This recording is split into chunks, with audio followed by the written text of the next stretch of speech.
Alors, bon matin à tous. Il y a le quorum. Je déclare ouverte la commission de l'aménagement du territoire. Alors, la commission est réunie ce matin afin d'entendre les intéressés et de procéder à l'étude détaillée du projet de loi numéro 214, loi concernant la ville de Rouyn-Noranda. Est-ce que nous avons des remplaçants? Non, Monsieur le Président, il n'y a aucun remplacement.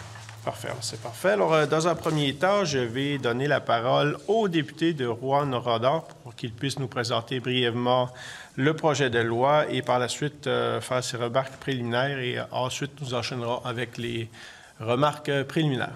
Monsieur le député de Rouyn-Noranda.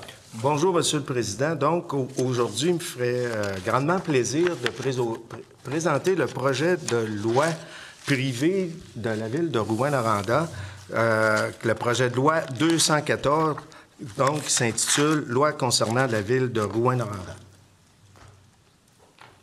Remarques préliminaires sont plus tard, Monsieur le Président? Non, pour les... Ah, bon, bien, parfait. Merci.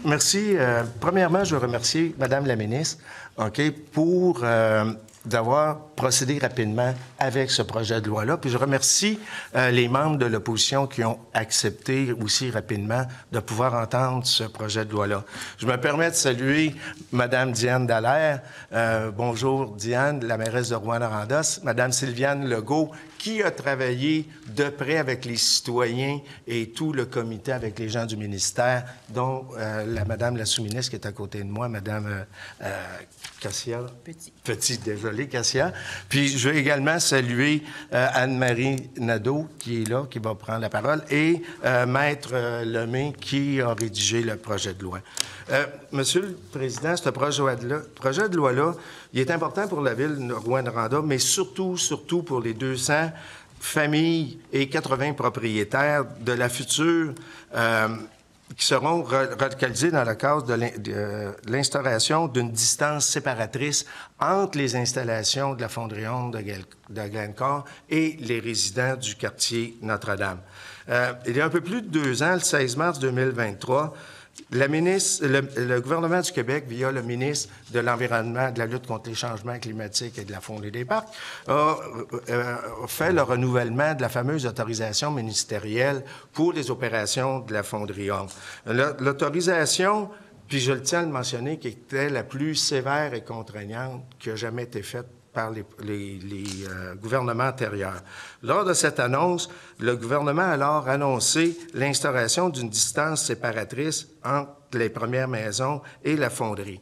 Annonce qui avait été faite ici par la collègue des Affaires municipales qui était présente sur place avec le ministre lors de cette importante annonce-là. Il faut se rappeler, Monsieur le Président, que c'est une vieille installation. La ville de Rouyn-Noranda va fêter son centenaire l'année prochaine et en 2027, la fonderie va souligner, elle, son centenaire. Puis si on se rappelle, à l'époque, les quartiers des travailleurs étaient accolés aux installations parce que si on revient, c'était une jeune région, puis comme partout, pas de transport, rien, donc les travailleurs demeuraient tout près de la fonderie. Alors, c'est pour ça que maintenant, on s'est dit, dans le contexte actuel, il fallait revoir cet environnement-là pour le bénéfice des citoyens. Puis, je tiens à le dire, prendre une telle décision de relocaliser des gens, c'est pas facile pour un gouvernement parce qu'on sait que ça va affecter la vie puis le quotidien des gens. Et on avait des gens qui demeuraient là depuis de très nombreuses années. Certains ont pratiquement passé toute leur vie là. Donc, c'était pas simple, mais il fallait le faire. On était conscient de ça. Alors, la ministre, quand on a annoncé la fameuse création de cette zone-là avec une distance séparatrice, le gouvernement s'était engagé donc à mettre en place un programme d'aide financière qui allait être là pour soutenir les gens qui allaient être localisés et les propriétaires. Donc, il y a eu plusieurs mois de rencontres. Il y a eu des gens du ministère qui ont été attitrés à ce travail-là, avec les gens de la ville de Rouyn-Noranda également, des rencontres, des comités avec les propriétaires, les locataires, à laquelle Mme Legault, qui était là, représentait la ville, les gens de la fonderie, la prédécesseur de Mme Petit, qui était Guylaine Marcoux. Donc, il y a eu un énorme travail de fait. Et au mois de décembre dernier, le gouvernement a annoncé lui-même son programme de soutien aux familles qui allaient être relocalisées. Toutefois, il restait le volet de la ville de Rouyn-Noranda qui voulait contribuer également à la mise en place puis au support aux citoyens. Alors aujourd'hui, donc, pour pouvoir procéder, la ville avait besoin naturellement de nouvelles autorisations, des dérogations, parce que certaines des mesures, comme d'aide financière et autres, contreviennent à la loi sur des affaires municipales. Donc, on avait besoin de ce projet loi privé-là pour la raison pour laquelle nous sommes ici aujourd'hui.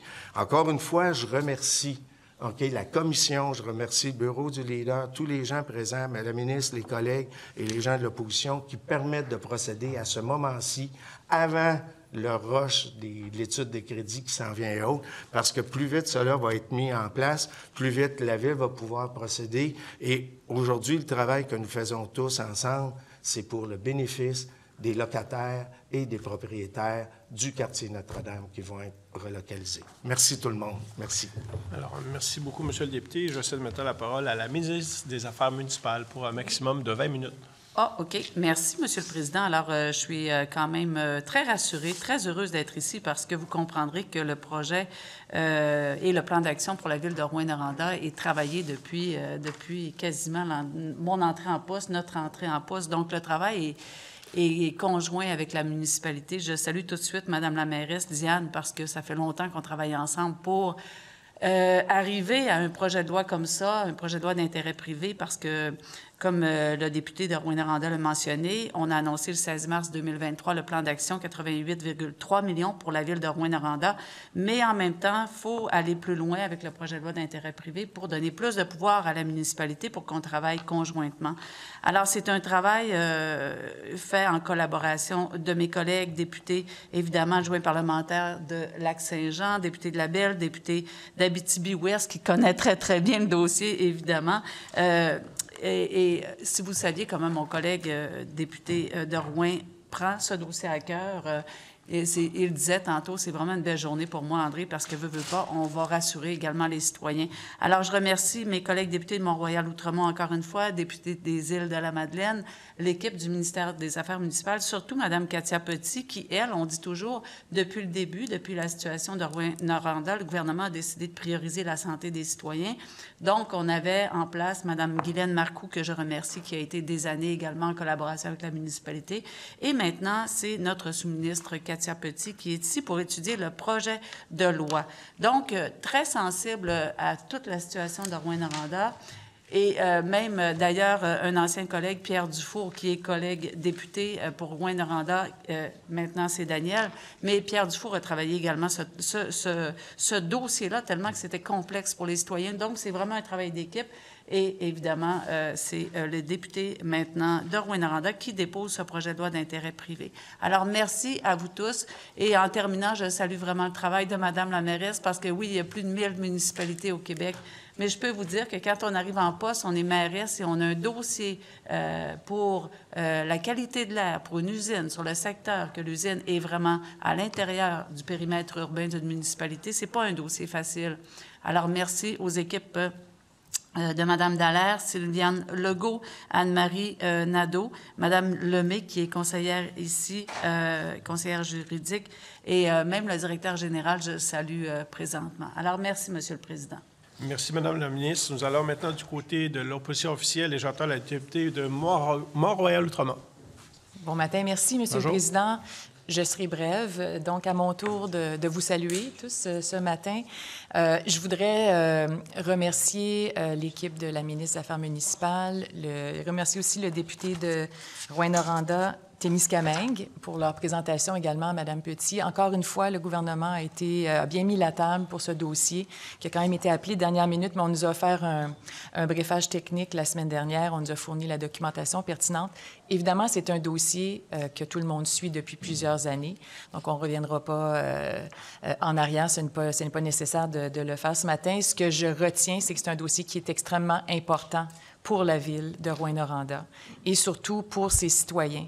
Alors, je salue la mairesse que j'ai déjà eu le bonheur de rencontrer en personne et je pense par vidéoconférence. Donc, Mme Dallaire, bonjour. Mme Legault, Mme Nadeau qui est avec nous en personne et Maître Lemay. Vous pouvez compter sur notre collaboration, notre coopération dans ce dossier, comme encore une fois, qui est connu, qui est dans l'espace public depuis plusieurs années.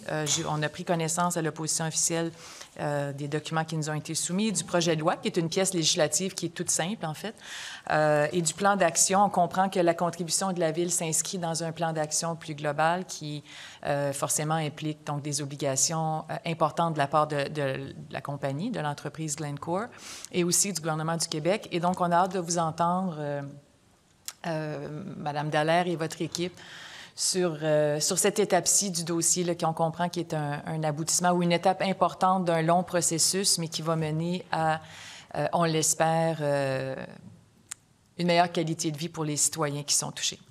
Voilà. Merci beaucoup, Madame la députée. Est-ce que le député des Îles-de-la-Madeleine souhaitait prendre la parole? Oui. Oui, alors allez-y. J'imagine que j'ai une petite minute. 20 minutes.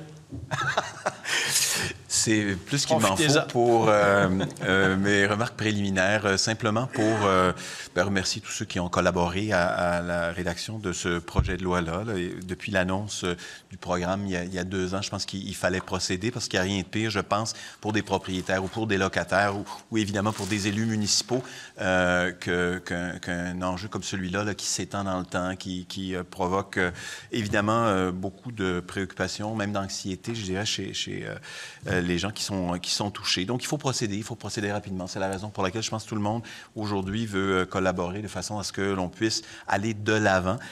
Nous, évidemment, ce qu'on souhaite, c'est que les gens qui seront relocalisés, qu'on puisse amenuiser, je dirais, les impacts sur eux, particulièrement sur le plan financier. On aura des questions à poser sur la question des compensations financières pour s'assurer que malgré le fait qu'on parle ici d'une région éloignée où les coûts peuvent être extrêmement importants pour se relocaliser, les coûts de reconstruction, par exemple, compte tenu de la surenchère que ça peut provoquer un programme comme celui-là, compte tenu également de l'explosion des coûts dans le domaine de la construction, c'est notre préoccupation principale parce qu'il ne faut pas qu'à travers cette décision-là gouvernementale de créer une zone tampon, mais que les gens qui sont délocalisés soient pénalisés sur le plan financier. Donc, j'ose espérer qu'on aura réponse à ces questions-là pour nous, mais surtout pour les gens qui sont touchés. Et on vous assure, Monsieur le Président, de notre entière et complète collaboration. Et je remercie également, de façon plus spécifique, la ministre d'être présente et d'avoir mis ses équipes au travail pour en arriver au dépôt de ce projet de loi-là, en même temps que le député touché, qui est sûrement très, très préoccupé par cette question-là au jour le jour, donc le député de Rouyn-Noranda-Témiscamingue, qui a fait un travail exceptionnel dans ce dossier-là. Donc, la collaboration vous est offerte et procédons, Monsieur le Président. Merci beaucoup. Alors, j'invite maintenant les représentants de la ville de Rouyn-Noranda à présenter brièvement les grandes lignes du projet de loi. Vous avez un total de 5 minutes et par la suite, nous allons procéder à une période d'échange avec les députés. Allez-y. Oui, bonjour, Diane Dallaire, mairesse de Rouyn-Noranda. Merci, Monsieur le Président, de nous accueillir. Merci aux parlementaires. Merci à notre député Daniel Bernard d'avoir accepté de parrainer notre projet de loi. Merci à Madame la ministre des Affaires municipales, André Laforêt, ainsi qu'à l'équipe de son cabinet et à la direction des affaires juridiques du ministère pour leur collaboration. Alors, la démarche de la Ville de Rouyn-Noranda s'inscrit dans le cadre plus général du plan d'action gouvernemental pour soutenir Rouyn-Noranda. La Ville collabore avec le gouvernement pour la mise en œuvre de ce plan d'action qui comprend la création d'une zone tampon au pied de la fonderie 1. Le réaménagement de ce secteur à proximité de la fonderie implique donc de reloger un peu plus de 200 foyers. Dès l'annonce de la création de la zone tampon, la Ville de Rouyn-Noranda a pris position en affirmant qu'elle serait toujours présente pour soutenir ses citoyens dans cette démarche. Nous avons rencontré à plusieurs reprises les citoyens visés par cette relocalisation grâce à une nouvelle équipe dédiée aux relations avec le milieu. D'ailleurs, Mme Sylviane Legault, coordonnatrice, nous accompagne ce matin. Même si l'objectif de reloger les gens est d'améliorer leurs conditions de vie, il s'agit d'un réel bouleversement pour ces résidents qui, pour certains, comme le disait notre député, ont toujours vécu dans ce quartier. C'est donc avec une grande empathie que nous les avons écoutés afin de bien saisir leur réalité. Dans un contexte où l'offre de propriétés résidentielles à vendre sur le marché de Rwanda ne peut répondre aux besoins générés par la relocalisation de 200 foyers, il devenait urgent pour la Ville de mettre en place un programme d'aide financière pour soutenir les propriétaires qui souhaitent se reconstruire sur le territoire de Rouyn-Noranda. Pendant plusieurs mois, notre équipe des relations avec le milieu a travaillé en collaboration avec les propriétaires visés par la relocalisation à l'élaboration d'un programme d'aide financière. Le programme visé par le projet de loi d'intérêt privé est le fruit de ces échanges. Le travail de co-construction réalisé pour élaborer ce programme d'aide financière nous permettra d'offrir aux citoyens relocalisés un soutien prévoyant le remboursement de différents coûts afin de leur permettre de se reloger ou de se reconstruire de manière équivalente à ce qu'ils possédaient. Alors, le programme de la Ville est complémentaire aux programmes gouvernementaux mis en place depuis septembre 2024 pour soutenir les propriétaires et locataires concernés. Pour être en mesure de mettre en place un tel programme d'aide, la Ville souhaite se voir octroyer certains pouvoirs. Et sur ce, si vous permettez, je laisse le soin, Monsieur le Président, à Maître Lemay de nous en dire davantage. Oui, merci beaucoup. Alors, Maître Lemay, vous avez la parole. C'est bon. Alors, comme le disait Mme Dallaire, le programme vise à répondre à un très grand nombre de situations qui ont été inventoriées dans le secteur. Certaines démarches, certaines personnes qui sont concernées par la démarche sont des propriétaires, d'autres sont des locataires. Ça peut être des maisons unifamiliales, du multilogement. Certains propriétaires sont des personnes physiques, d'autres des personnes morales. Donc, il y a une grande variété de situations. Et le programme a également ceci de particulier qu'il vise à venir en aide à des personnes qui parfois ont déjà entrepris des démarches en vue de se reloger, de se relocaliser, bien que le programme de la Ville ne soit pas encore en vigueur.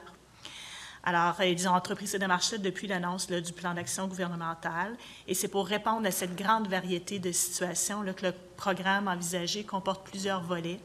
Alors, d'abord, les personnes concernées auront l'opportunité de se reloger en se construisant sur des terrains qu'ils possédaient déjà ou qu'ils pourraient acquérir.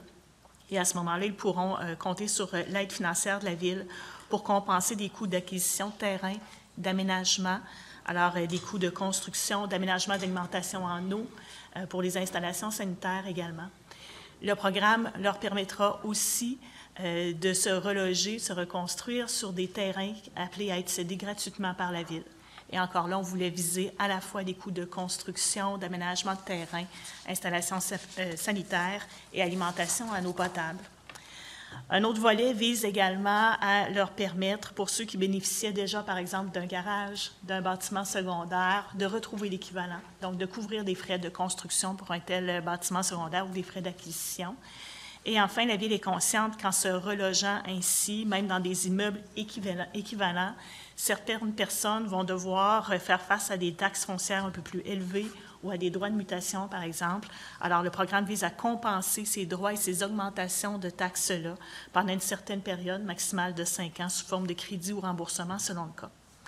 Alors, les municipalités se sont vues octroyer plusieurs pouvoirs en matière d'aide financière, d'aide à l'habitation ces dernières années, mais compte tenu ici qu'on a des besoins très particuliers à combler, les pouvoirs existants, là, malheureusement, ne s'avèrent pas suffisants.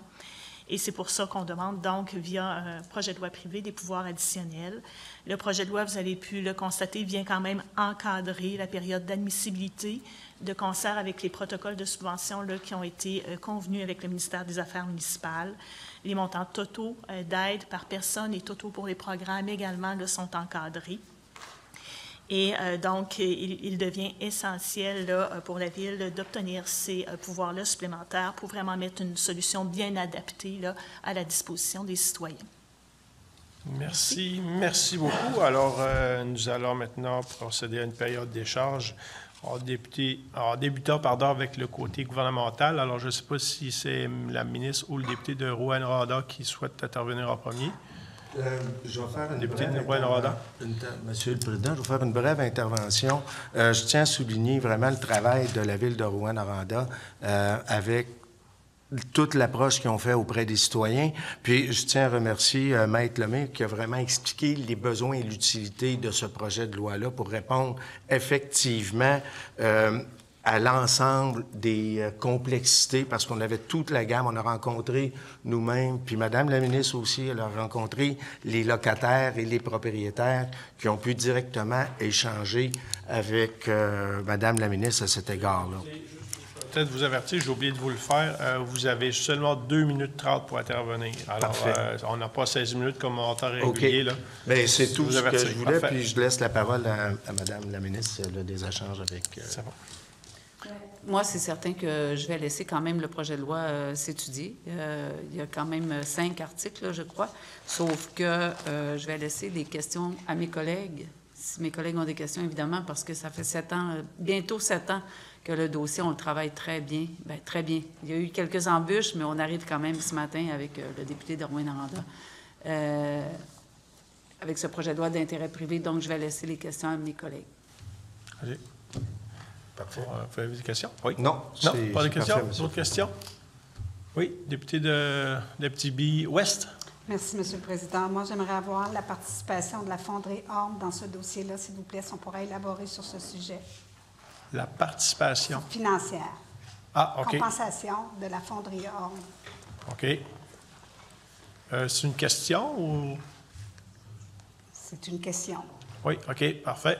Alors, je ne sais pas si quelqu'un souhaite y répondre.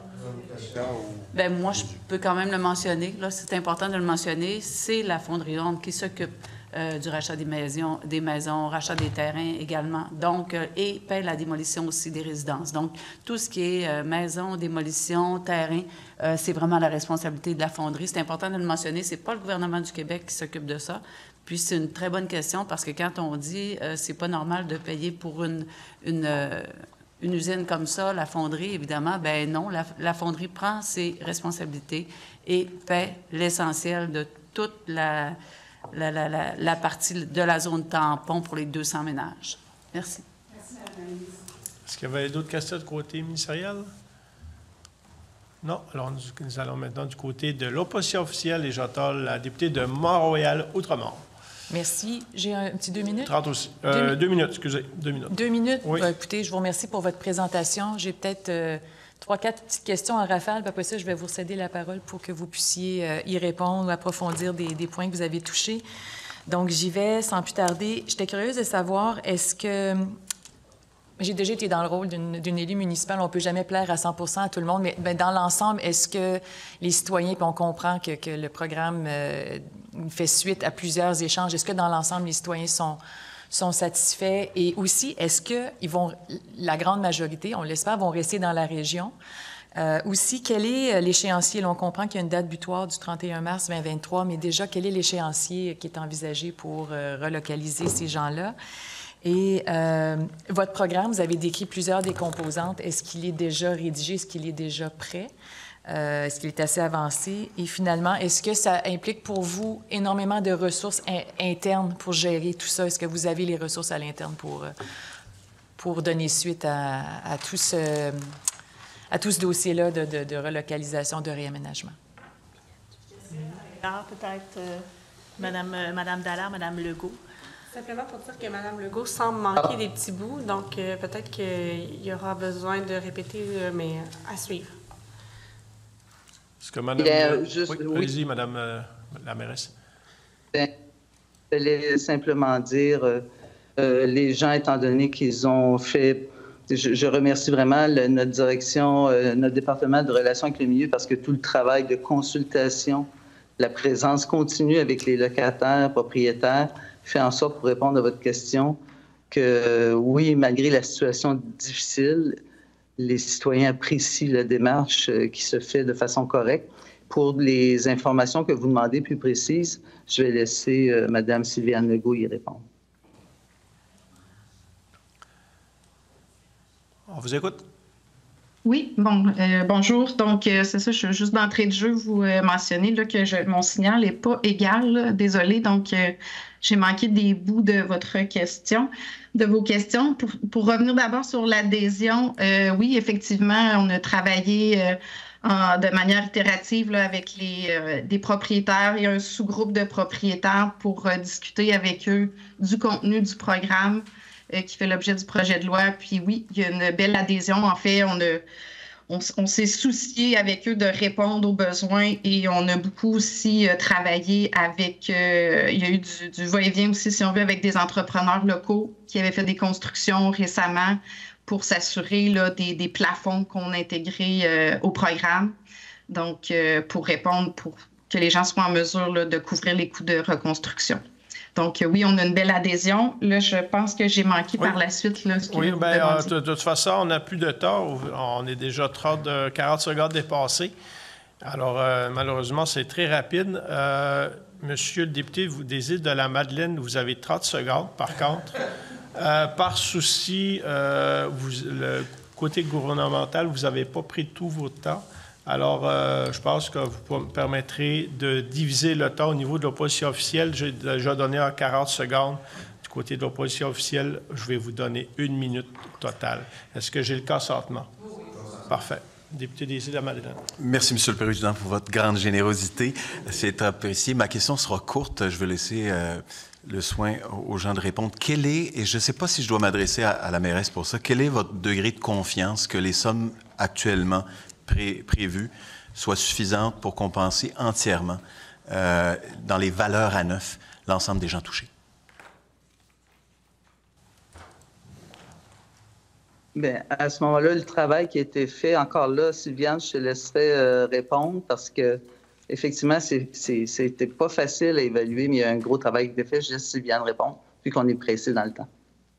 Oui. Mais en fait, on a fait l'exercice là, au niveau des différents types de bâtiments qui existent dans le quadrilatère pour de la reconstruction d'immeubles comparables, donc unifamilial, duplex, et le bâtiment qui a le plus de logements dans ce quadrilatère-là, c'est un 7 unités. Donc, l'exercice a été fait pour une reconstruction pour chacune de ces typologies de bâtiments-là. Et on a aussi prévu une indexation au coût de construction pour la première, à partir de l'entrée en vigueur du programme, on va ajouter un 6 %. On a estimé à 3 % là, pour les 2025-2026 pour les 2 prochaines années parce que les coûts qu'on utilise ont été établis à l'automne 2024. Par la suite, on va se référer au niveau de l'indexation à l'indice des prix. Merci beaucoup. Alors, c'est très, très bref. Nous allons maintenant procéder à l'étude détaillée article par article. Alors, je vais laisser au député de Rouyn-Noranda-Témiscamingue de nous faire la lecture du premier article. Oui. Merci, Monsieur le Président. Donc, le Parlement du Québec décrète ce qui suit. Malgré la loi sur l'interdiction de subventions municipales, chapitre 1,15, la Ville de Rouyn-Noranda peut, par règlement, adopter tout programme d'aide pour soutenir les propriétaires ou les occupants des immeubles concernés par le réaménagement d'un secteur situé à proximité de l'établissement de la Fonderie Orme, notamment dans le but de favoriser le relogement des occupants de ces immeubles et la relocalisation des activités qui y sont exercées. Donc, Monsieur le Président, l'article 1 du projet de loi permettra à la Ville de Rouyn-Noranda d'adopter un ou des programmes d'aide pour soutenir les personnes et les entreprises concernées par le réaménagement d'un secteur situé à proximité de la Fonderie Orme, notamment pour leur permettre de se reloger ou de relocaliser leurs activités. L'aide pourrait être accordée à un établissement commercial ou industriel en dérogation à la loi sur l'interdiction des subventions municipales. Merci beaucoup. Est-ce qu'il y a des questions sur l'article 1? Député de Montréal-Outremont. Donc, on comprend, je pense que j'ai eu ma réponse, qu'il peut y avoir plus d'un programme d'aide. Qui a été bien mentionné par Maître Lemay, là, pour répondre à toutes les diversités de situations qui vont se présenter. Parfait. Et est-ce que ces programmes-là sont déjà... Il y a déjà des ébauches qui existent, il y a déjà des modalités qui sont prévues? Est-ce que c'est assez avancé? Puis à quel moment est-ce qu'on On comprend qu'il y a une date butoir de 2030, mais quelles sont les étapes, les principales étapes là, pour la relocalisation? J'espère qu'on va pouvoir le faire avant ce moment-là. Si vous le permettez, peut-être la meilleure personne pour répondre à ce moment-ci, peut-être Mme Nadeau. C'est le fait.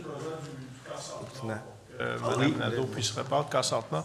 Allez-y. Je m'excuse. Effectivement, le programme est très bien avancé. Là, c'est comme ça qu'on est arrivé au montant total. Là, donc, absolument, c'est très avancé. Actuellement, il nous reste, dès la fin du mois, là, des consultations encore à venir pour choisir des nouveaux endroits pour construire pour développer des nouveaux terrains. Donc, on est déjà en branle avec les citoyens. Puis, au niveau de l'échéancier pour reconstruire, bien, en fait, ce sera dès que les nouveaux terrains seront prêts, qu'on aura fait une consultation. Les citoyens vont être appelés à choisir où ils veulent se reconstruire là, dès cet été. Voilà. Je ne sais pas si Sylviane, tu l'as ajouté quelque chose sur l'échéancier, si tu as le consentement. Autre question? Oui, allez-y. Est-ce que tout à l'heure, je posais la question au niveau de l'adhésion, puis à savoir est-ce que les citoyens qui sont touchés vont rester, les citoyens et les entreprises vont rester dans la région. On a parlé d'une grande adhésion. Est-ce qu'on peut donc déduire que c'est la grande majorité qui va rester dans la région? Absolument, oui. Super. Et puis là... des conditions du programme également qu'ils se relogent donc sur le territoire. Est-ce que... Donc, il n'y a pas des gens qui, d'emblée, ont dit, moi, nous, ça ne nous intéresse pas, on quitte? Il y a déjà des gens qui ont quitté. Oui. Ça arrive. Mais là, ce qu'on veut, c'est justement aller plus rapidement pour les inciter à se reconstruire. Puis le programme prévoit que la compensation, c'est s'ils se reconstruisent sur le territoire de Rouyn-Noranda. Oui. Cette question-là est importante parce que dans le programme, dans le plan d'action qu'on a travaillé ensemble, en fait, c'est au niveau des subventions, c'est 100 qui sont octroyés pour les gens qui restent dans la région.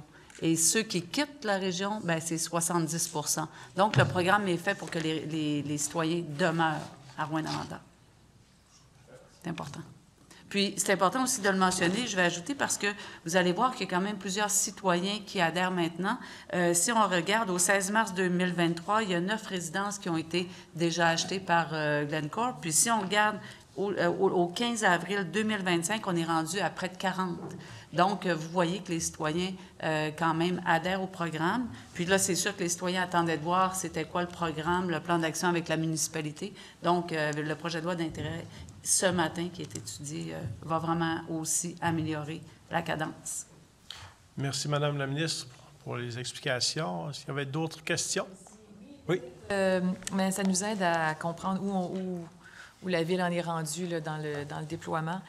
Donc, on parle beaucoup de nouveaux terrains, de construction à venir. Est-ce qu'il y a les infrastructures souterraines aussi, les infrastructures en eau? Je pense que vous en avez parlé brièvement tout à l'heure, qui doivent être considérées.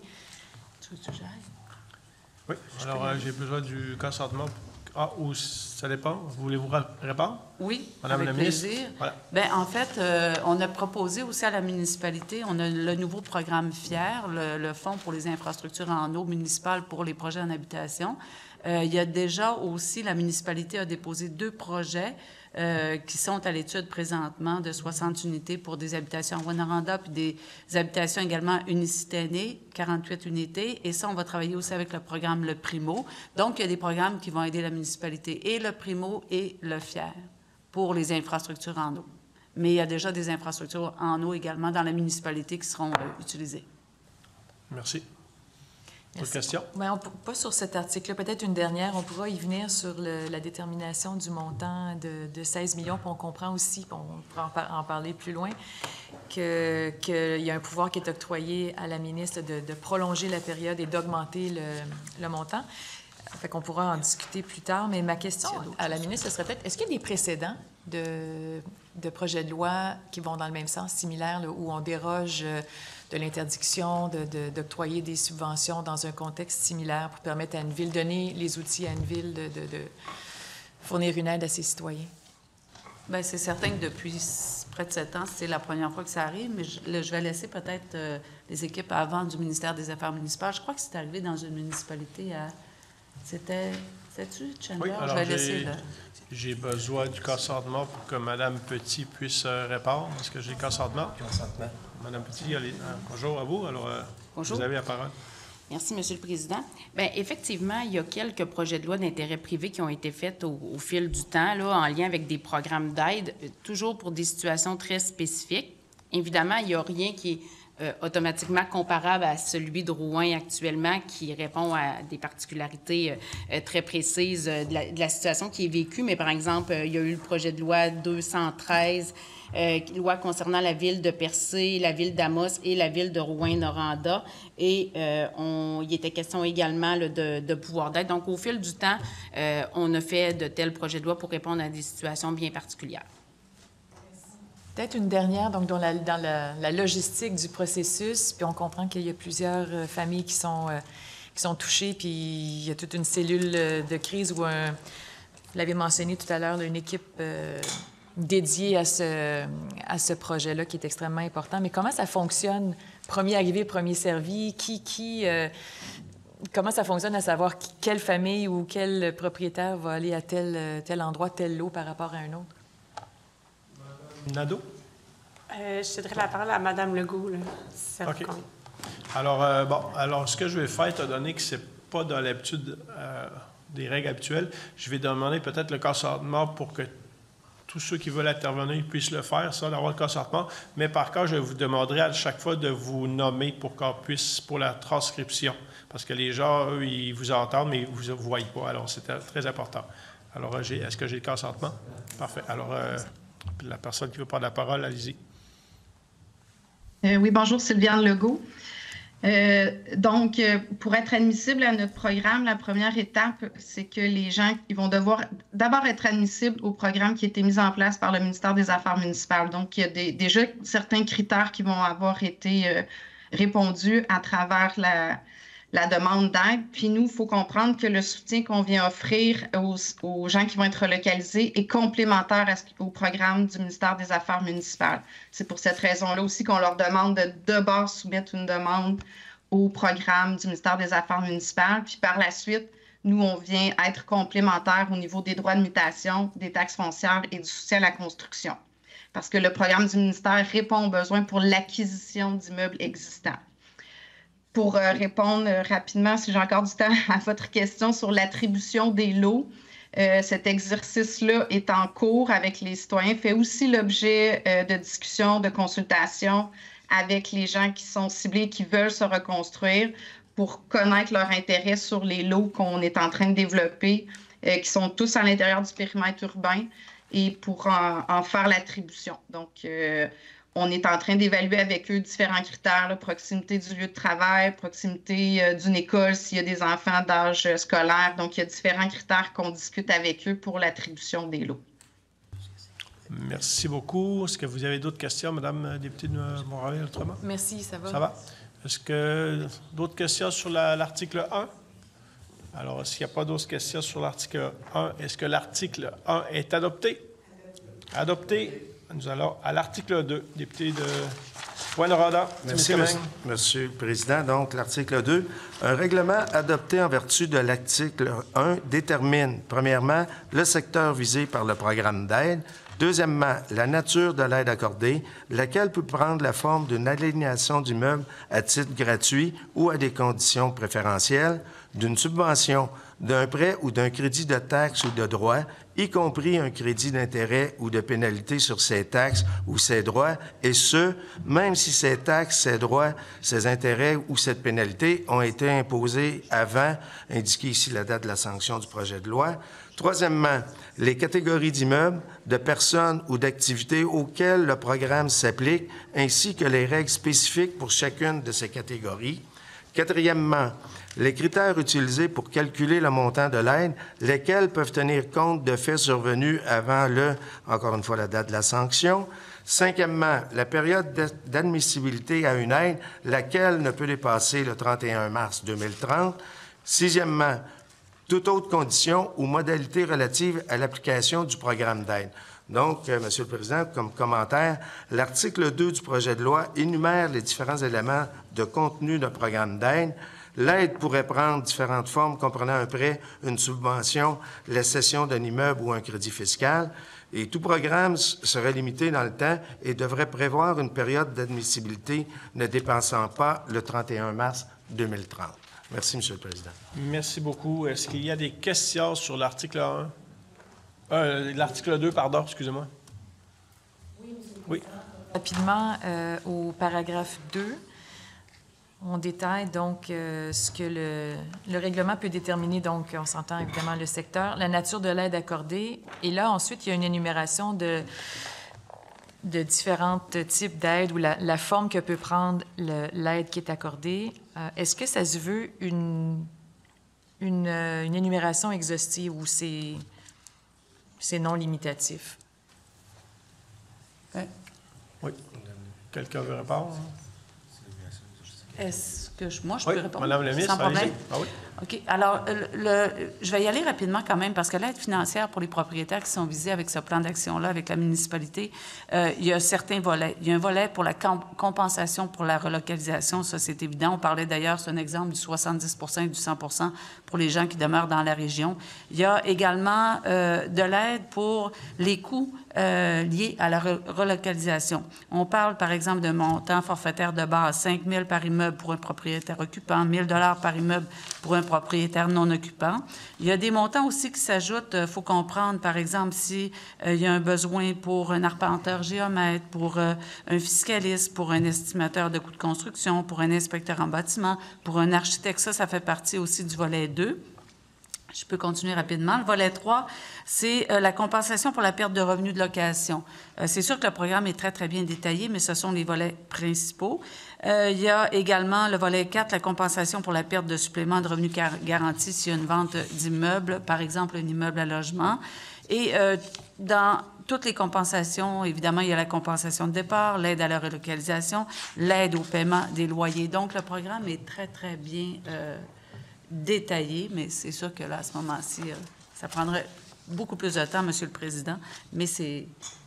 Ensuite, on y va jusqu'au 31 août pour maximum, je crois, 2000, on l'a indiqué ici, 2030. Donc, il y a plusieurs éléments dans le programme qui sont à identifier et à expliquer, mais c'est très complexe. Merci. D'autres questions?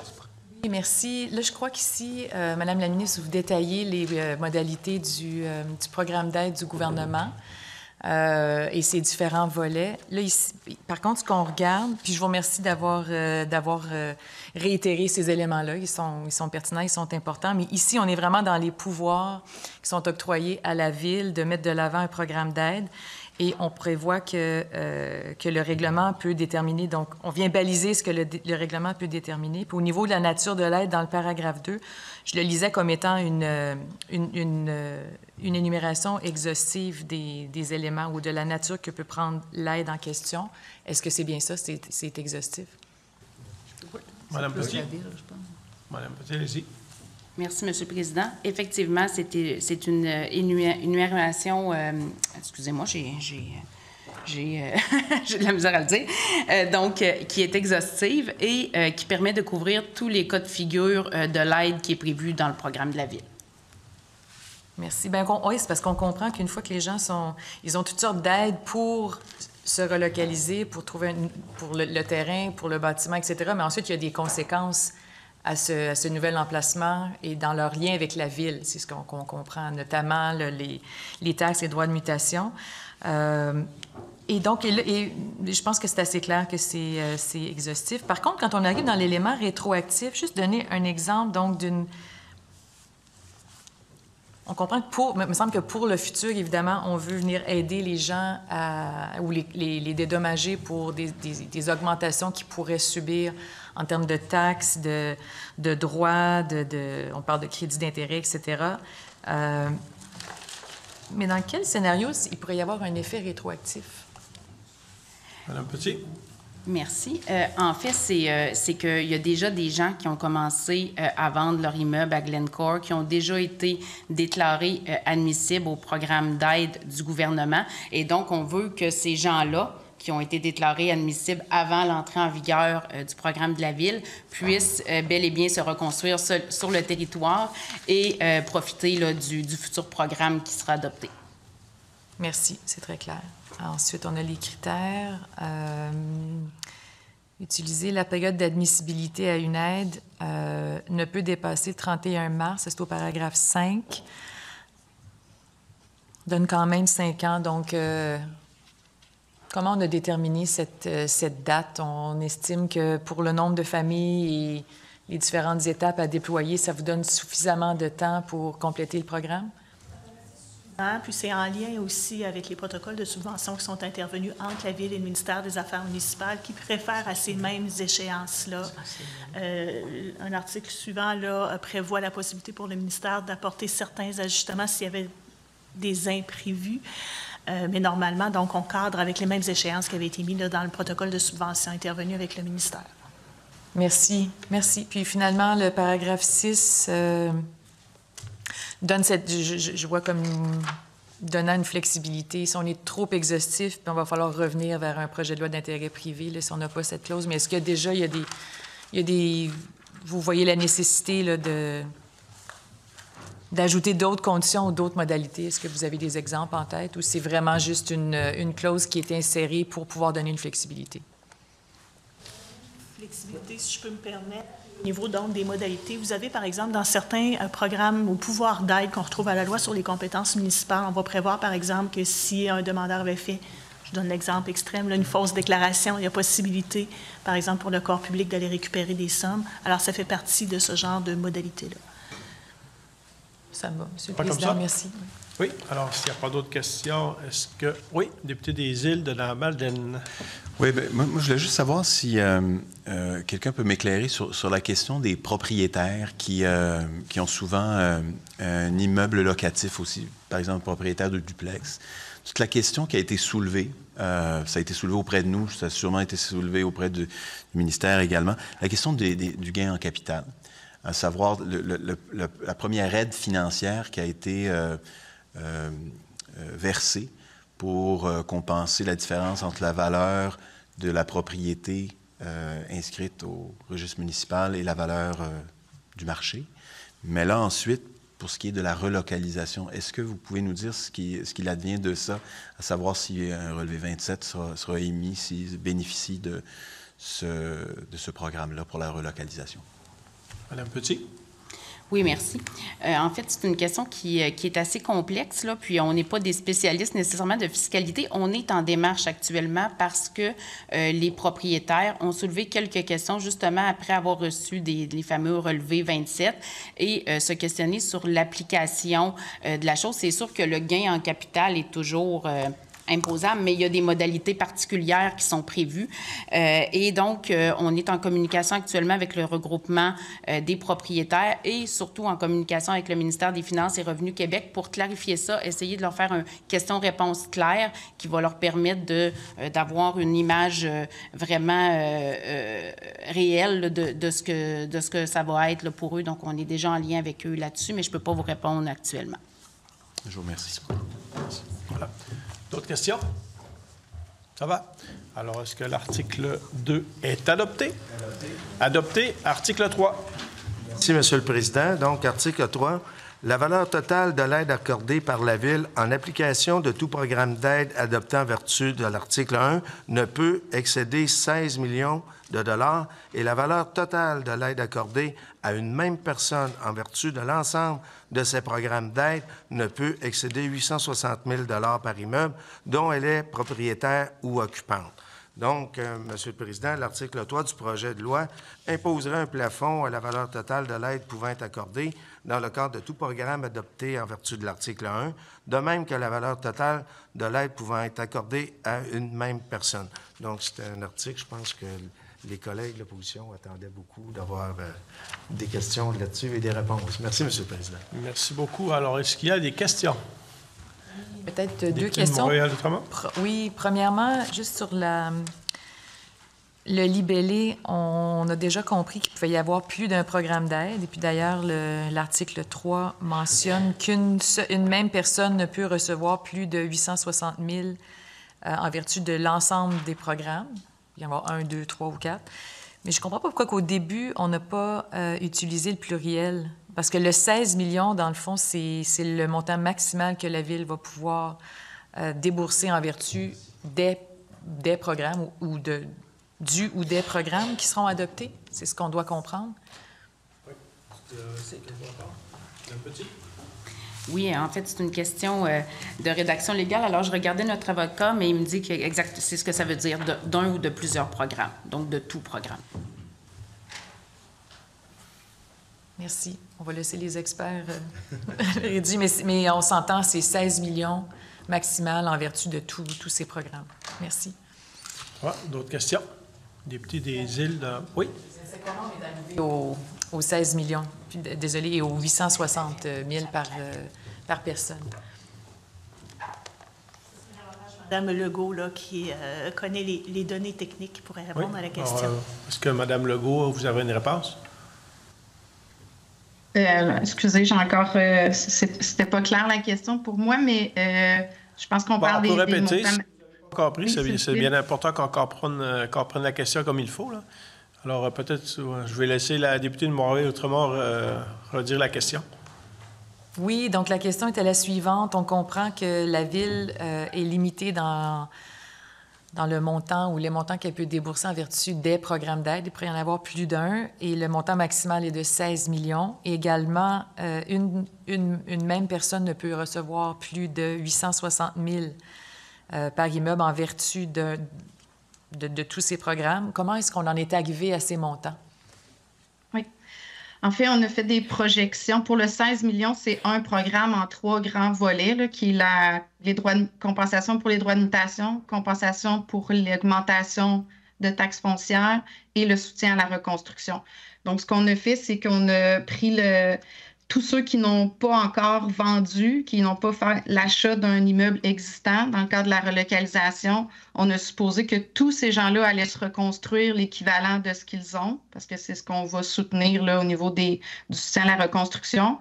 Donc, c'est un scénario qui est très, si on peut dire, un peu gonflé, là, au sens où probablement que ce n'est pas tous ceux qui n'ont pas encore vendu qui vont se reconstruire, mais on a pris ce scénario-là pour être prudent, pour s'assurer d'avoir suffisamment de fonds pour soutenir la reconstruction. Donc, on a fait l'exercice là, au maximum de ce que chacun pouvait demander et on est arrivé à cette somme-là. Et pour le montant individuel, comme je vous disais tout à l'heure, le bâtiment le plus grand, c'est un 7 unités, il y en a un. Donc, on a fait l'exercice, le scénario comme si ce propriétaire-là allait au maximum de chacune des compensations, étant donné que c'est le bâtiment le plus grand et qu'on reconstruisait à neuf ce que ça pouvait représenter, là, en incluant le volet de droits de mutation, de l'augmentation de taxes foncières, l'indexation et tout. Donc, on a fait les scénarios maximum, puis c'est à ces montants-là qu'on est arrivé. Donc, on est on est certain qu'on va y arriver avec ces sommes-là. Merci. C'est très clair. D'autres questions? Non, ça va. Député des îles de la Madeleine. Oui, il y a peut-être un élément qui m'échappe, là. Le montant maximum, 860 000 par immeuble, si c'est un 7 unités ou si c'est un duplex, c'est sûrement pas la même chose. Comment on applique ce 860 000 $-là? C'est par immeuble ou c'est par unité ou par immeuble d'un certain nombre d'unités? Je voudrais comprendre. Oui, en fait, quand on tombe dans le multilogement, il y a un plafond qui est établi à la porte. C'est souvent comme ça que les entrepreneurs en construction calculent les coûts. Donc, il y a un montant à la porte qui a été déterminé. Donc, effectivement, le cas du 860 000, c'est pour le 7 unités. Si c'est un 4 unités, oui, ça devrait être beaucoup moins dispendieux. Puis, la même chose, on a fait dans le 860 000, ça inclut également les droits de mutation que cette personne-là aurait à payer et aussi l'augmentation de taxes foncières aussi. Ce qu'il faut comprendre, c'est que ça, c'est une compensation transitoire pendant 5 ans qu'on propose aux gens parce qu'on reconnaît que les propriétés qu'ils possèdent actuellement ont une valeur foncière moins grande que celles qu'ils vont avoir, étant donné que ces gens-là doivent quitter cette augmentation de coût-là, de coût de la vie, si on veut, qu'ils vont avoir à assumer. On va les soutenir pendant 5 ans. Puis après ça, ils vont devoir assumer là, les nouvelles taxes foncières. Tout ça est inclus dans le 860 000 pour le cas qu'on estime qui va être le plus dispendieux, mais tous les autres cas vont être moins élevés, effectivement. Si tu es propriétaire d'une ligne familiale, ça va le montant qui va être donné au total va être moins élevé. C'est le montant vraiment le plus élevé qu'on s'attend, qu'on anticipe rencontrer. D'accord. Donc juste en résumé, c'est bien ça. C'est le programme d'aide peut offrir un montant jusqu'à 860 000 $, donc ne peut excéder ce montant-là par immeuble, sachant qu'il y a un seul immeuble qui pourrait atteindre ce plafond-là. Les autres seront vraisemblablement largement en dessous de ce montant-là. Maintenant, comment réconcilier ce chiffre-là et les informations qui nous ont été transmises sur le programme d'aide financière? Un gouvernement là, qui nous a un formulaire ou plutôt une feuille d'information qui parle d'un montant pouvant aller jusqu'à 700 000 $. C'est quoi la différence du 160 000 $? Il y a quelque chose qui m'échappe aussi là-dessus. Madame Petit. Oui, merci. Effectivement, comme Mme la ministre l'expliquait tantôt, ce 700 000 $-là, c'est dans le programme du gouvernement. Donc, on se rappellera qu'il y a il y a 3 étapes d'aide financière. Il y a Glencore qui rachète les propriétés. Ensuite, il y a le programme du ministère et il y a ce 700 000 $-là de maximum qui s'applique. Et après ça, s'ajoute le programme de la Ville pour ceux qui souhaiteraient se reconstruire essentiellement. Et donc, les montants s'agencent, c'est-à-dire que c'est complémentaire et ça paye différentes facettes. Donc, on n'est pas dans les mêmes éléments là, qui sont soutenus financièrement. D'où le fait que vous ne retrouvez pas le 700 000 $ dans le programme de la Ville, par exemple. Et l'ensemble du programme de la Ville est soutenu financièrement par une subvention qui a été accordée par le ministère des Affaires municipales, en fait, par le gouvernement là, au total. Je ne vais pas prolonger le débat, mais l'entièreté du programme qui sera mis en place par la Ville grâce à ce projet de loi-là, l'entièreté des fonds proviennent du gouvernement du Québec à travers le 16 millions. Oui. C'est bien ça. Oui. Et à travers ce 16 millions-là, on va pouvoir offrir de l'aide à tous les propriétaires pour la relocalisation, pour les droits de mutation, pour l'augmentation de taxes sur une période de 5 ans, jusqu'à hauteur de 860 000 $ par immeuble. Oui. Bon, on comprend tout ça. Mais le 700 000 $, il vient d'où? Je repose ma question parce que je veux juste réconcilier les deux informations. Oui, 700 000. Si je peux me permettre. OK, Monsieur le Président. Le programme du gouvernement, il est en amont. Comme Mme Petit disait, premièrement, l'immeuble est acquis par Glencore. Par la suite, le gouvernement a 700 000 $ de subvention qui vient compléter le volet d'acquisition par Glencore. Et le 860 000 se rajoute par-dessus ça l'aide gouvernementale. Donc, le 700 000, c'est le programme gouvernemental. Le 860 000, c'est complémentaire de la Ville. Les deux sont indépendants, mais donc, et les bénéficiaires vont pouvoir avoir accès aux besoins aux deux programmes. Celui de la Ville, celui du gouvernement en premier, par la suite, celui de la Ville. Le 700 000 n'est pas dans le 860. Merci beaucoup, c'est très clair. Merci. D'autres questions sur l'article? Oui. Peut-être une dernière, si vous me permettez. Allez-y, député de Mont-Royal-Outremont. Merci. Donc, le 16 millions provient du gouvernement. Il fait partie de l'engagement du gouvernement qui est à hauteur de 88. C'est ce qu'on doit comprendre. OK. Merci. Et non, ça va. Oui. Parfait. Alors, s'il n'y a pas d'autres questions sur l'article 3, est-ce que l'article 3 est adopté? Adopté. Article 4, Monsieur le député de Rouyn-Noranda. Merci, Monsieur le Président. Donc, l'article 4 du projet de loi, le ministre responsable des Affaires municipales peut autoriser la Ville à prolonger la période d'admissibilité à une aide au-delà de la date prévue au paragraphe 5 de l'article 2 ou à augmenter l'un ou l'autre des montants prévus à l'article 3. Donc, l'article 4 répond un peu à des questions qui avaient été soulevées précédemment, c'est-à-dire l'article 4 du projet de loi permettra à la ministre des Affaires municipales d'autoriser la Ville à prolonger la période d'admissibilité à une aide au-delà du 31 mars 2030 ou à rehausser l'un ou l'autre des plafonds relatifs à la valeur de l'aide pouvant être accordée. Merci, Monsieur le Président. Merci beaucoup. Est-ce qu'il y a des questions sur l'article 4? Député de Mont-Royal-Outremont. Je ne remets pas en doute la nécessité, parce que si on ne prévoit pas cette disposition-là, il va falloir revenir, refaire l'exercice qu'on est en train de faire aujourd'hui. Ce que je poserais comme question, par contre, c'est comment la ministre va rendre compte de la mise en œuvre de ce projet de loi et de l'ensemble du programme d'aide. Qu'est-ce qu'on a prévu, Madame la ministre, Reddition de compte. Parce qu'il se pourrait, dans le fond, que des... Ça va dans le crédit. Tu peux le... Oui, Mme Petit, vas-y. Oui, merci. En fait, le programme d'aide est financé par une convention de subvention conclue entre le gouvernement et la Ville de Rouyn-Noranda. Et en vertu de cette convention de subvention-là, qui couvre l'ensemble de l'enveloppe qui a été accordée pour ce programme-là, mais également pour le développement des terrains, il y a des redditions de comptes à faire. Les programmes sont mis à jour annuellement et donc, par la suite, le ministère a en sa possession l'ensemble du suivi du programme sur sa gestion et peut en rendre des comptes dans le cadre des activités parlementaires habituelles, comme par exemple l'étude des crédits. Merci. Est-ce que vous me permettez d'en poser une dernière? Oui, peut-être, c'est limité. Si je peux m'adresser brièvement à Madame la mairesse, est-ce que, juste peut-être, vous nous avez parlé en début de session ce matin, mais quel est votre état d'esprit là, ce matin par rapport à nous? Ce qu'on comprend, c'est que, puis je ne vais pas vous mettre des mots dans la bouche, mais on comprend que c'est un dossier qui est lourd à porter pour vous, puis que ça fait longtemps que vous en parlez, vous êtes en contact avec vos citoyens.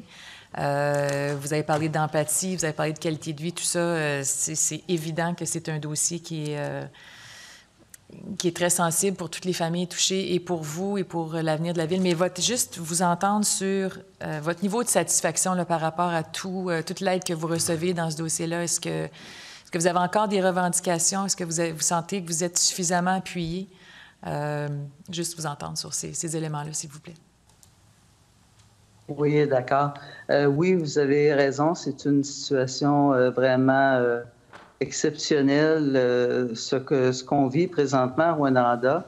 On remercie vraiment la ministre et son équipe pour l'appui, tout ça.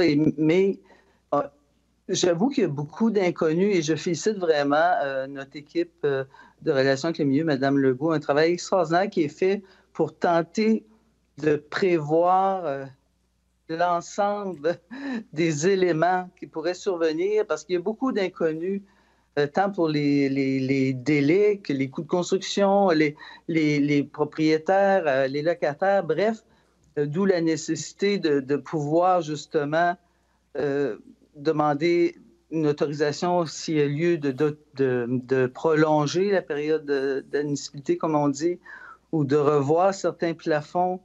Je vous dis, je pense sincèrement que nos gens ont fait le tour, ont analysé vraiment de fond en comble dans les moindres détails. Mais c'est vraiment une situation exceptionnelle où on ne peut pas aller...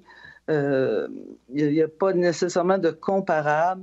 Et nous, je veux juste vous dire qu'au départ, ce qu'on a souhaité, c'est que nos gens ne s'appauvrissent pas et qu'ils aient le choix de l'endroit où ils vont s'installer. Chez nous, bien sûr, mais il fallait donner un choix à nos gens, il fallait leur permettre de se relocaliser dans la plus belle façon, les meilleurs délais, puis qu'ils ne s'appauvrissent pas.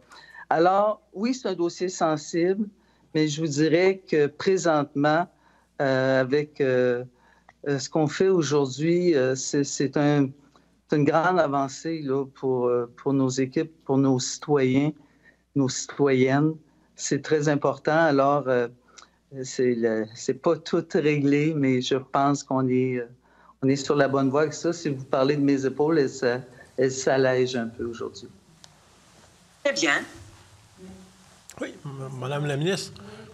Merci, Madame la mairesse, pour ces bons mots. Mais il y a aussi, aux affaires municipales, comme je le mentionne depuis près de 6 ans, on a le dossier avec une équipe qui va toujours accompagner la municipalité. Puis il y a même 3 employés qui sont en place pour accompagner la municipalité. Et la municipalité également a son équipe. Donc, normalement, d'ici 2030, on espère que les gens vont quand même apprécier sûrement le programme. Mais il y a quand même, pour le soutien, là, on ne laisse pas la ville en place demain matin. Il y a de l'accompagnement. Ça va? D'autres questions? Député des Îles de la Madeleine. Oui, juste pour comprendre...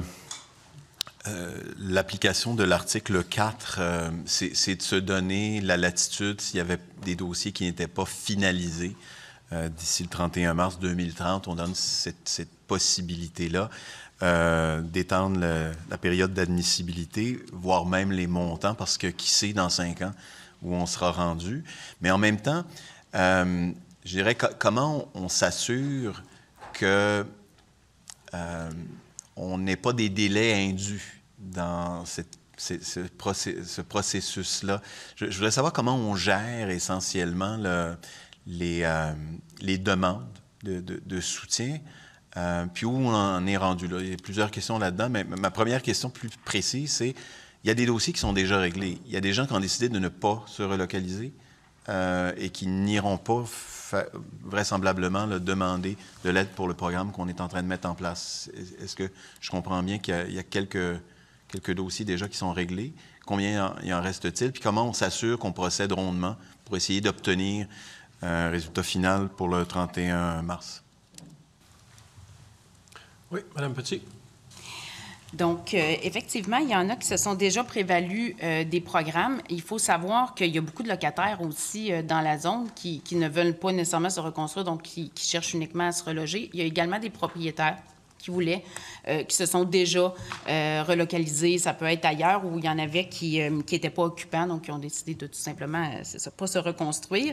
Alors, en termes de nombre de demandes, on est rendu à 30 demandes. Et là, on parle du programme du ministère et non du programme de la Ville, évidemment, qui n'est pas encore en vigueur. Donc, de 30 demandes de propriétaires et de 22 de locataires pour un total de 52 demandes et de 3,6 millions environ là, versés à ce jour.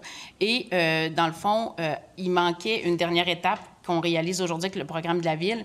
Et on pense que ça va accélérer le rythme du dépôt des demandes parce qu'il manquait ce volet-là. Il y a plusieurs personnes qui attendaient d'avoir un portrait global pour prendre les décisions qui s'imposaient dans leur dossier. Donc, de plus en plus, là, le rythme, les gens peuvent déposer des demandes depuis le mois de septembre et on voit que ça s'accélère. D'ailleurs, est-ce que vous pouvez nous donner pour un ordre de grandeur, les 30 demandes, c'est sur un maximum de 80? Est-ce que c'est ça, le chiffre? Pas tout à fait, parce que ça, c'est le nombre d'immeubles. Il peut y avoir plusieurs... il y a des locataires, il y en a qui ont plusieurs propriétaires, bon, etc. Là. Donc, on parle d'à peu près 30 %, donc on parle d'environ 100 propriétaires. Là. Donc, c'est 30 %. Puis, en termes de locataires, ça commence. Donc, uniquement, alors, on est à 14 % environ. Là, c'est des estimations. D'accord. Puis, est-ce que la date... finale pour décider de vendre sa propriété, est-ce que c'est bien en 2028? Et est-ce que ça peut être un enjeu où on est confiant qu'avec l'adoption de ce projet de loi-là, que les gens puissent procéder avant ce moment-là? La date, c'est 2028, sauf que, je le mentionne tout de suite, là, on sera agile à ce moment-là. On suit toujours... les travaux avec la Ville. C'est ça, parce que là, on parle de l'article 4 qui nous permet une extension, si nécessaire, décidée par la ministre. Mais de la même façon, pour le 2028, la ministre peut procéder parce qu'il s'agit d'un programme gouvernemental que, j'imagine, ça se fait par décret à ce moment-là ou par décision, je ne sais pas par quel processus, mais c'est une décision du Conseil des ministres ou c'est une décision de la ministre, si on devait prolonger? C'est par règlement, mais... Un règlement? Oui. Par décret ou par règlement? Bien, la Ville prendrait un règlement et vous l'approuvez. OK. Non, mais moi, je parlais plutôt du programme initial pour l'acquisition, pour la vente, c'est-à-dire de la propriété, et non pas là, pour l'application du programme actuel de la Ville. C'est-à-dire qu'actuellement, l'étape vente de son immeuble à Glencore, c'est jusqu'à 2028, c'est ce qu'on me confirme. Mais ça n'a rien à voir avec le règlement de la Ville. Ça a à voir avec une décision gouvernementale. Le programme est déjà en cours. Bien, ça dépend, en fait, de la demande de la Ville. On va voir s'il y a des résidents qui n'ont pas encore vendu. Mais ça peut se faire par règlement, oui, avec la Ville, puis ça peut se faire par décret à ce moment-ci. Si on doit revoir tout le projet de loi, à ce moment-là, c'est sûr qu'il y a des décisions qui se prendront par décret. Mais pour la date ils ont jusqu'à 2028 pour votre première question. D'accord. Et je comprends qu'il y a toute la flexibilité qui sera appliquée si nécessaire. C'est bon. Merci. Merci. Ça va? Pas d'autres questions? Alors, est-ce que l'article 4 est adopté? Adopté. Article 5. Merci, M. le Président. L'article 5. La présente loi entre en vigueur le, indiqué ici la date de la sanction de la présente loi. Donc, naturellement, tout bon article d'un projet de loi finit par celui-ci pour la date d'entrée en vigueur le jour de la sanction. Parfait. Alors, est-ce que l'article 5 est adopté?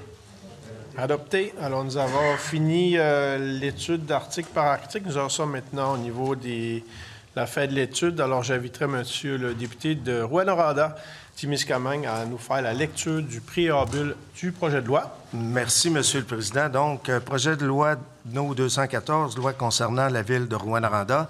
Attendu que la ville de Rouyn-Noranda et le gouvernement collaborent au réaménagement d'un secteur de la ville dans le but de favoriser l'établissement et le maintien de distances séparatrices entre les activités de Glencore Canada Corporation à son établissement de la Fonderie Horn et les autres usages exercés sur leur territoire de la ville, que ce réaménagement implique notamment de reloger les résidents et de relocaliser des activités, que la ville souhaite venir en aide aux personnes directement concernées par ce réaménagement, et finalement, qu'il y a lieu d'accorder à la Ville des pouvoirs particuliers à cette fin.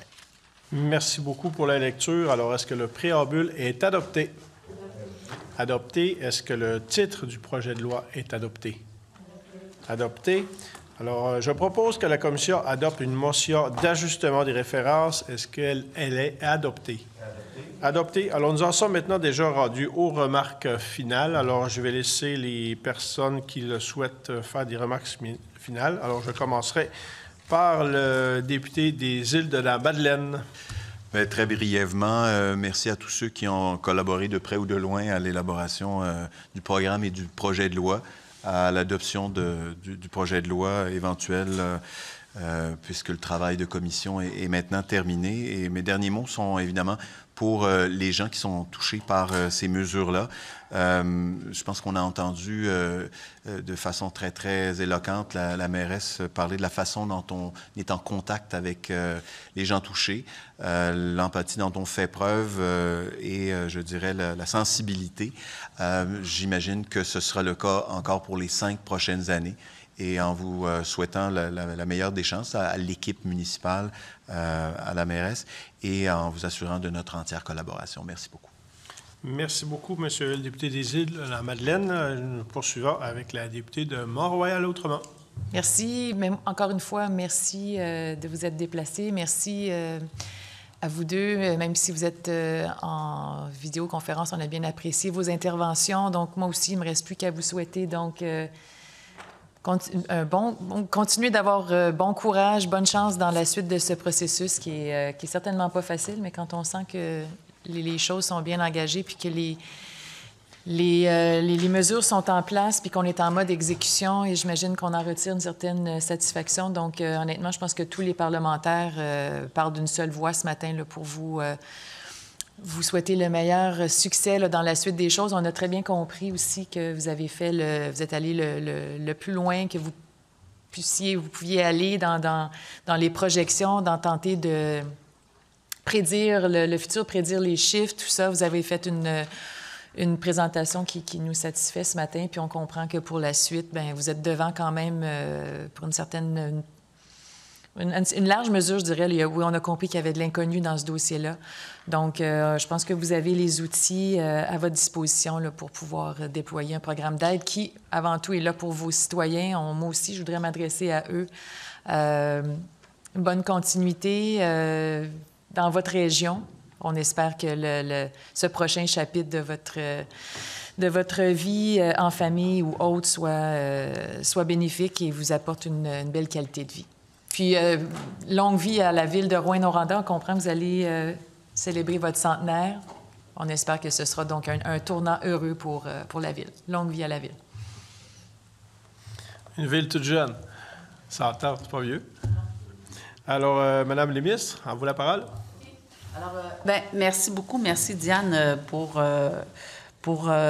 ton travail, évidemment, on s'est parlé énormément depuis le début, c'était pas facile. Maintenant, je crois honnêtement qu'avec ce projet de loi-là, avec mes collègues, merci à mes collègues, d'avoir adopté ce projet de loi-là parce que c'est comme l'élément déclencheur qui dit aux citoyens, propriétaires, locataires, nous sommes là, nous étions là, nous sommes là et nous serons là. C'est ça qui est important de mentionner.